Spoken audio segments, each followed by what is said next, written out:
Hello बच्चों, क्या हाल चाल। कैसे हो आप सब? मस्त एकदम। आई होप सारे मस्ती होंगे। तो बच्चों, आज हम हेलो एल्केन बनाने की बची हुई विधियों को कंप्लीट करेंगे। हमने लास्ट 3 लेक्चर में हेलो एल्केन बनाने की 3 विधियां कंप्लीट कर ली हैं। एक तो हमने एल्केन का हेलोजनीकरण किया था, एक हमने एल्कीन पर हाइड्रोजन हैलाइड का योग किया था, और एक हमने एल्कोहल से हेलो एल्केन बनाया था। अगर वो लेक्चर आपने नहीं देखे तो मैंने उनका लिंक डिस्क्रिप्शन में डाल दिया है, आप वहां से देख सकते हो। तो बच्चों, फटाफट लेक्चर स्टार्ट करते हैं। मैं हूं रघुवीर सिंह करनावत और आप देख रहे हो RS करनावत ट्यूटोरियल्स। तो बच्चों, आज की अपनी फर्स्ट रिएक्शन है एल्कीन का हेलोजनीकरण। तो बच्चों देखो, ये मान लो हमारे पास एल्कीन है और हेलोजनीकरण, तो हेलोजन लेंगे और इसमें हम विलायक के रूप में कार्बन टेट्रा क्लोराइड का उपयोग करेंगे। तो ये याद रखना आपको। तो इसमें देखो, जो द्विबंध है ना, उसमें से आपको पता है कि एक सिग्मा बॉन्ड होता है और एक पाई बॉन्ड होता है, और पाई बॉन्ड के जो इलेक्ट्रॉन है वो दुर्बल रूप से बंधित होते हैं। तो हमें तोड़ना किसको है? पाई बॉन्ड को तोड़ना है। ठीक है, तो ये लो, हमने पाई बॉन्ड को तोड़ दिया। कहने का मतलब डबल बॉन्ड में से एक बॉन्ड को तोड़ दिया। अब एक एक हेलोजन दोनों कार्बन से जोड़ दो, और ध्यान रखना इसमें हेलोजन एक दूसरे के विपरीत जुड़ेंगे। मान लो इस कार्बन से अगर हेलोजन नीचे की ओर जुड़ गया ना, तो इस कार्बन से हेलोजन ऊपर की ओर जुड़ेगा। ये कैसे होता है वो तो हम क्रियाविधि में पढ़ेंगे, ठीक है ना, जब इसकी क्रियाविधि करेंगे। तो बच्चों, पास पास वाले कार्बन पर अगर हेलोजन हो तो उसे हम क्या बोलेंगे? विस डाई हैलाइड। विस डाई हैलाइड। तो इससे हमारे पास विस डाई हैलाइड बनता है।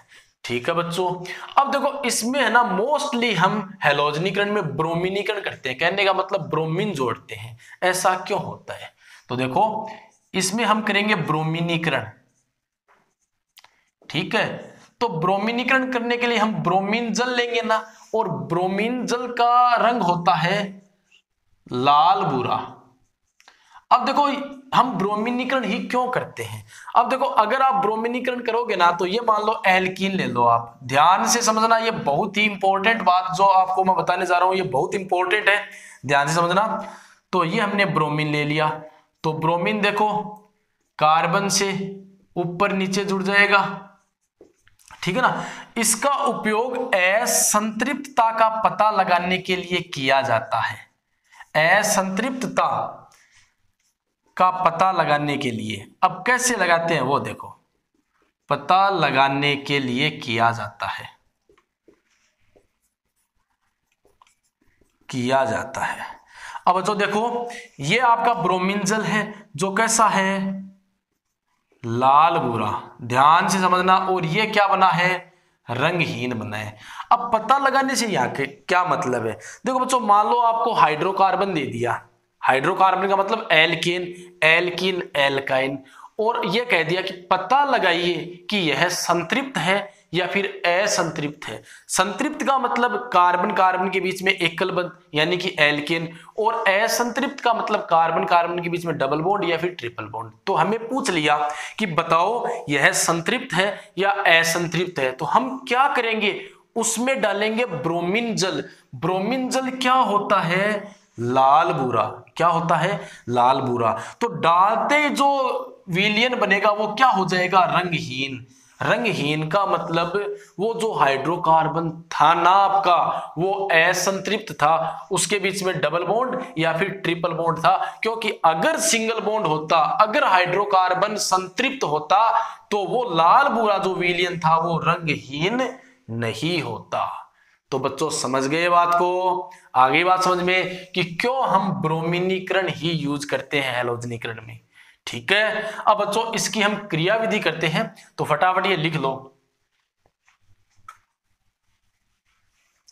तो बच्चों देखो, क्रियाविधि स्टार्ट करते हैं। तो क्रियाविधि के लिए हमें अभिक्रिया लिखनी पड़ेगी, और अभिक्रिया अपनी है ये CH2 double bond CH2 plus Br2, और हम विलायक के रूप में ले रहे हैं कार्बन टेट्रा क्लोराइड, और CH2 CH2, एक ब्रोमीन को ऊपर जोड़ दो, एक ब्रोमीन को नीचे जोड़ दो। तो ये आपके पास बन गया विस डाई ब्रोमाइड, है ना। हैलाइड की जगह ब्रोमीन जोड़ रहे हैं तो ब्रोमाइड हो जाएगा। तो बच्चों क्रियाविधि स्टार्ट करते हैं। तो क्रियाविधि आपको ध्यान से समझनी है क्योंकि इसकी क्रियाविधि थोड़ी अलग प्रकार की होती है, तो एकदम ध्यान से समझना ताकि पूरी क्रियाविधि आप समझ सको। तो देखो एल्किन ले लेते हैं, तो ये तो हमारे पास हो गई एल्किन, ठीक है बच्चों, और ये मान लो हमने ब्रोमीन ली है, ठीक है। अब देखो जहां पर डबल बॉन्ड होता है वहां पर एक तो सिग्मा बंध होता है और एक पाई बंध होता है।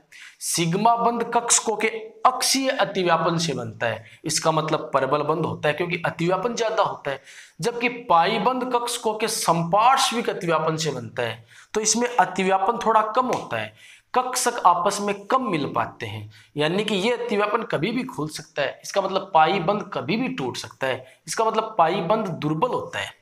तो जब हम रिएक्शन करवाएंगे ना तो पाई बंध को तोड़ेंगे, कहने का मतलब पाई बंध के दोनों इलेक्ट्रॉन हम एक कार्बन की ओर स्थानांतरित करेंगे, ठीक है बच्चों। तो मान लो यहां पर लिख लेते हैं कि ये जो डबल बॉन्ड है इसमें से पाई बंध के इलेक्ट्रॉन इस कार्बन की ओर स्थानांतरित हुए, तो यहां पर तो बनेगा माइनस और यहां पर बनेगा प्लस बनेगा ना, और एक बंध टूट जाएगा, कहने का मतलब पाई बंध टूट गया।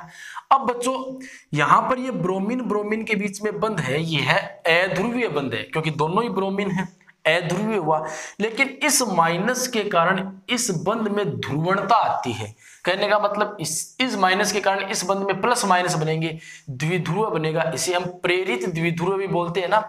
देखो इस माइनस के कारण, माइनस का मतलब इलेक्ट्रॉन, तो इनके इलेक्ट्रॉनों के कारण इस ब्रोमीन पर दबाव बनेगा, तो ब्रोमीन अपने बंध के इलेक्ट्रॉनों को इस ब्रोमीन की ओर धकेलेगा, तो इस ब्रोमीन पर तो बनेगा आंशिक माइनस और इस ब्रोमीन पर बनेगा आंशिक प्लस।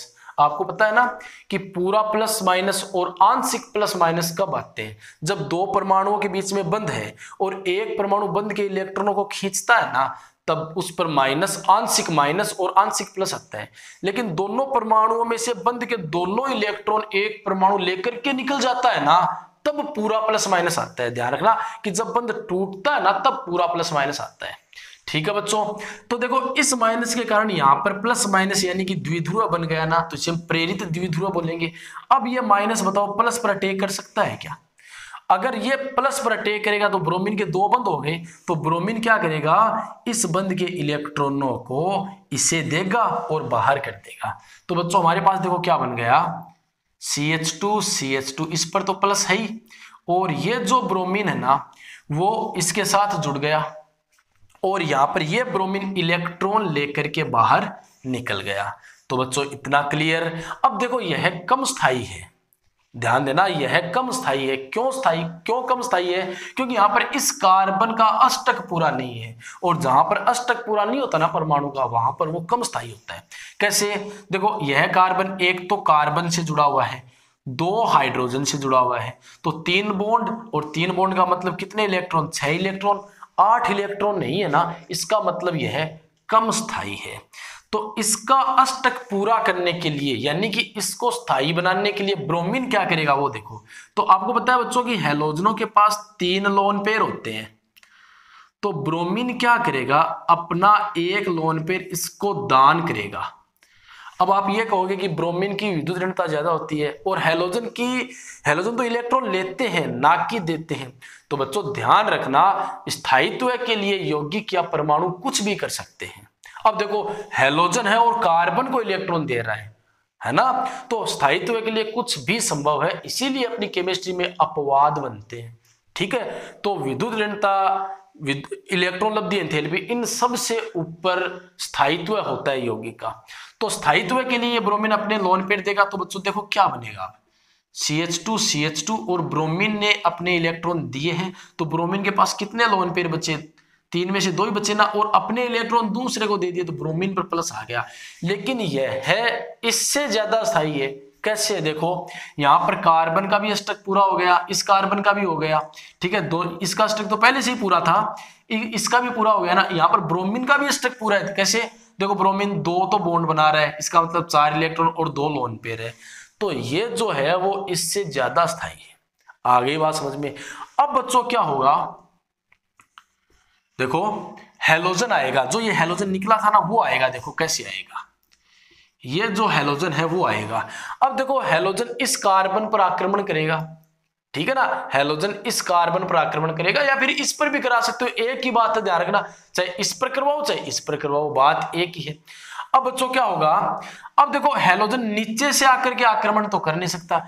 अब आपको मैं ये बता रहा हूं कि क्यों एक हैलोजन नीचे और एक हैलोजन ऊपर जुड़ता है। हैलोजन नीचे से आकर के आक्रमण नहीं कर सकता क्योंकि हैलोजन होते हैं ना, उनका जो इलेक्ट्रॉन अब्बर है वो बहुत बड़ा होता है, ठीक है, मतलब उनके इलेक्ट्रॉनों का प्रभाव बहुत ज्यादा होता है क्योंकि उनके पास इलेक्ट्रॉन खूब सारे होते हैं।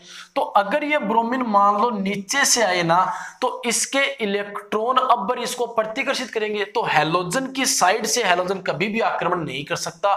ये बात ऐसी की ऐसी आप नोट कर लो, ठीक है। तो ये हैलोजन इसके विपरीत आएगा, यानी कि हैलोजन क्या करेगा, अब विपरीत आएगा तो ये इस पर आक्रमण करेगा, और ये जो इस बॉन्ड के इलेक्ट्रॉन है ना, क्योंकि हैलोजन पर प्लस है, इसका मतलब हैलोजन इलेक्ट्रॉन खींचेगा, ये इस बॉन्ड के इलेक्ट्रॉन इसके पास आ जाएंगे। तो बच्चों आपके पास ये बन जाएगा CH2 CH2। अब ये बॉन्ड टूटते ही ये हैलोजन पूरा का पूरा इस कार्बन का हो गया और ये ऊपर जुड़ गया। आ गई बात बच्चों समझ में, आ गई ना? तो ये क्रियाविधि लिख लो आप ऐसी की ऐसी। तो बच्चों अपनी नेक्स्ट रिएक्शन है, देखो एलिलिक हैलाइड का निर्माण। तो एलिलिक हैलाइड के लिए हमें एलिलिक हाइड्रोकार्बन लेना पड़ेगा, और एलिलिक हाइड्रोकार्बन वो होता है जिसमें sp3 कार्बन, तो सिंगल बॉन्ड वाला कार्बन sp3 होता है ना, sp2 कार्बन से जुड़ा रहता है, sp3 कार्बन sp2। तो इसको आप सिंपल ऐसे ही बना लो ना कि इसमें कार्बन कार्बन कार्बन द्विबंध से जुड़ा रहता है, ठीक है ना। तो देखो यह आपका sp3 कार्बन है और यह sp2 है, तो यह एलिलिक हैलाइड हो गया। क्या हो गया? Allylic halide. तो बच्चों हम इसका क्लोरीनीकरण या फिर ब्रोमीनीकरण करते हैं, ठीक है। दूसरी बात, इसके लिए हम उच्च ताप लेते हैं, हाई टेम्परेचर, ठीक है ना, हाई टेम्परेचर, और वो लगभग लेते हैं हम 770 केल्विन, तो बहुत ज्यादा है। अब इसमें आप ये बात याद रखना कि इससे आपको यहां पर ना ये पाइबंद नहीं तोड़ना है, क्योंकि पाइबंद तोड़ने के लिए तो इतने ज्यादा टेम्परेचर की जरूरत ही नहीं है। अभी हमने पाइबंद को तोड़ा है, तब हमने कार्बन टेट्रा क्लोराइड लिया था ना, तो इसमें हम कार्बन टेट्रा क्लोराइड नहीं ले रहे हैं, इसका मतलब वो रिएक्शन तो होगी नहीं, ठीक है ना। तो वो रिएक्शन नहीं होगी, इसमें हाई टेम्परेचर मतलब बहुत ज्यादा तापमान आपको लेना है। इसका मतलब आपको sp2 का हाइड्रोजन नहीं, आपको sp3 का हाइड्रोजन निकालना है। तो बच्चों ये एक्स्ट्रा बात आप याद रखना। तो यहां से हाइड्रोजन निकल जाएगा, तो हाइड्रोजन और एक क्लोरीन HCl बाहर हो जाएगा, और आपके पास बनेगा देखो CH2 डबल बॉन्ड CH और CH2Cl। तो यहां पर आपके पास एलिलिक क्लोराइड बन जाएगा। आ गई बात समझ में, ठीक है। तो अच्छी तरह से याद रखना। अब बच्चों अगर हमें एलिलिक ब्रोमाइड बनाना है ना, ठीक है, चलो एक क्लोराइड और बना लेते हैं। तो ये क्लोराइड सल्फ्यूरिल क्लोराइड से ही बनता है, तो ये याद रखना, अगर हम सल्फ्यूरिल क्लोराइड लेंगे ना SO2Cl2, तब भी हमारे पास एलिलिक क्लोराइड बनेगा, ठीक है। तो कई बार एग्जाम में, कंपटीशन एग्जाम में पूछ लिया जाता है, ठीक है, आपको सल्फ्यूरिल क्लोराइड दे दिया जाता है, तो इससे एलिलिक क्लोराइड बनेगा। एक बच्चों ये सबसे ज्यादा मोस्ट है, एलिलिक ब्रोमाइड बनाने के लिए हम एन ब्रोमो सक्सिनिमाइड का यूज करते हैं। किसका यूज करते हैं? N bromo succinimide.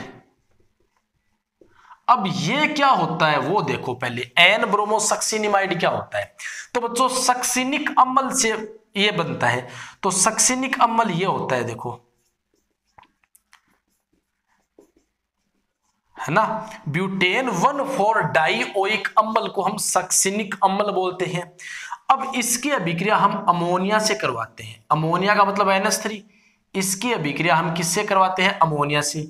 तो H2O बाहर, ठीक है ना, तो H2O बाहर निकल जाएगा, तो हमारे पास ये बनेगा ना बच्चों NH2 और NH2। तो ये बन गया सक्सिनेमाइड। क्या बन गया? सक्सिनेमाइड, ना कि सक्सिनिमाइड। ये बन गया सक्सिनेमाइड। अब इसको हम गर्म करेंगे ना, तो यहां से NH2 और यहां से एक हाइड्रोजन NH3 बाहर निकल जाएगा, और आपके पास ये बनेगा CH2 CH2 C double bond O C double bond O और यहां से NH कि NH2 और एक हाइड्रोजन NH3 बाहर निकल गया और ये बन गया ना, ये है सक्सिनिमाइड। क्या है? सक्सिनिमाइड। क्या है? सक्सिनिमाइड। ठीक है ना। अब बच्चों अगर हाइड्रोजन का प्रतिस्थापन ब्रोमीन से कर दोगे ना आप, तो इस सक्सिनिमाइड को हम क्या बोलेंगे भी? नाइट्रोजन से ब्रोमो लगा हुआ है ना, तो एन ब्रोमो सक्सिनिमाइड। ठीक है ना। तो सक्सिनिमाइड के बारे में पता चल गया होगा आपको।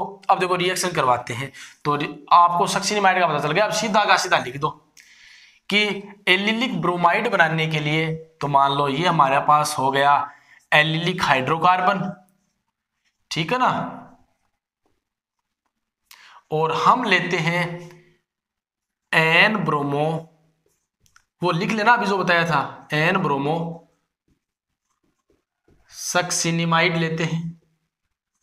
तो इससे हमारे पास एलिलिक ब्रोमाइड बनता है। क्या बनता है? एलिलिक ब्रोमाइड बनता है। तो बच्चों समझ गए। अब देखो नेक्स्ट रिएक्शन आती है अपनी प्राथमिक एमिन से। ठीक है बच्चों। अब अपनी नेक्स्ट रिएक्शन है प्राथमिक एमिन से हम हेलो एल्केन बनाएंगे। तो प्राथमिक एमिन का मतलब अगर अमोनिया से आप एक हाइड्रोजन निकाल दो और उसकी जगह एल्किल या फिर एरिल समूह लगा दो ना, तो प्राथमिक एमिन। अगर अमोनिया से आप दो हाइड्रोजन निकाल दो और दो एल्किल या एरिल लगा दो तो द्वितीयक एमिन। अगर अमोनिया से आप तीनों हाइड्रोजन निकाल दो और तीन एल्किल या एरिल लगा दो तृतीयक एमिन। तो हमें यहाँ पर प्राथमिक एमिन लेनी है। तो प्राथमिक एमिन से हम कैसे हेलो एल्केन बनाते हैं देखो। तो ये हमारे पास प्राथमिक एमिन है, इसकी अभिक्रिया करवाएंगे हम टिल्डेन अभिकर्मक से। नाइट्रोसिल क्लोराइड को, किसको? ध्यान देना यहां पर लिख रहा हूं, ये है नाइट्रोसिल क्लोराइड। क्या है? Nitrosyl chloride. इसको हम बोलते हैं टिल्डेन अभिकर्मक। क्या बोलते हैं? टिल्डेन अभिकर्मक। ठीक है ना। इससे करवाते हैं। तो रिएक्शन कैसे होगी वो देख लो। इसकी संरचना ये होती है देखो, Cl N double bond O, क्या बाहर? सिंपल याद रखो H2O, क्या बाहर? N2। तो आपके पास बनना क्या देखो, RCl plus N2 plus H2O। समझ गए बच्चों। अब देखो नेक्स्ट रिएक्शन आती है हैलोजन विनिमय से। तो बच्चों हैलोजन विनिमय का क्या मतलब है? हैलोजन विनिमय का मतलब हम एक का हैलोजन दूसरे के लगाएंगे और दूसरे का हैलोजन इसके लगाएंगे, है ना। समझ गए। तो इसमें देखो हमें दो प्रकार की अभिक्रिया पढ़नी है। ठीक है। एक तो है फिंकेल्स्टीन अभिक्रिया। कौन सी है? फिंकेल्स्टीन अभिक्रिया। अब बच्चों एग्जाम में ये कई बार आती है। इससे हम आयोडो एल्केन बनाते हैं। क्या बनाते हैं? Iodo alkane. तो आ जाता है कि आयोडो एल्केन बनाने वाली अभिक्रिया लिखिए। तो आपको फिंकेल्स्टीन अभिक्रिया करवानी है। अब बच्चों इसमें हम क्या करते हैं, एल्किल क्लोराइड या फिर एल्किल ब्रोमाइड की अभिक्रिया हम सोडियम आयोडाइड के साथ करवाते हैं और अभिकर्मक के रूप में, विलायक के रूप में, विलायक के रूप में हम एसीटोन का उपयोग करते हैं। तो बच्चों यहां से देखो क्लोरीन और यहां से सोडियम, यानी कि सोडियम क्लोराइड बाहर हो जाएगा और आपके पास आयोडो एल्केन बन जाएगा। सिंपल है एकदम। और एक हैलोजन विनिमय में आपको पढ़नी है स्वार्ट्स अभिक्रिया। स्वार्ट्स अभिक्रिया तो यह भी एग्जाम में बहुत पूछी जाती है।